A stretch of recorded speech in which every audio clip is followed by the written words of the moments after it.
মানুষ আমাদেরকে সালাম দেয়, ইজ্জত করে, আমরা কি এইটুকুনের উপযুক্ত?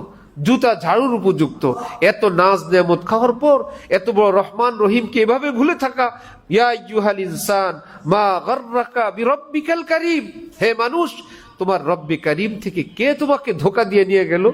এত বড় মহান আল্লাহ থেকে কে ছুটে নিয়ে গেল? রাজনীতি, এই পৃথিবীর কোন সিয়াসত, কোন নেতৃত্ব, কোন ক্ষমতার লোভ, অর্থের লোভ, সবই তো ক্ষণস্থায়ী, সব ধ্বংসশীল। দেখো না, যারা এর পিছনে ছিল তারা আজকে কবরে। কোথায় তাদের দাপট, কোথায় তাদের বিশাল বুকের পাটাতন, কোথায় তাদের দম্ভ অহংকার, কোথায় তাদের রাঙা চোখ? সব পোকামাকড়ের খাদ্য। আজকে কঙ্কাল ছাড়া তাদের কবরে কিছুই বাকি নাই, সে আওয়াজটুকুন নাই। সে তাদের পথে তুমি ধরলা, অথচ প্রতি রাকাতেই তুমি পড়ো গায়রিল মাগদুবি আলাইহিম ওয়ালাদ-দাল্লিন। আয় আল্লাহ, যাদের উপর গজব পড়ছে, পথহারা যারা হয়েছে, আমি যেন সেই পথের প্রতীক না হই। আল্লাহ, আমি যেন সেই গ্রুপের সদস্য না হই।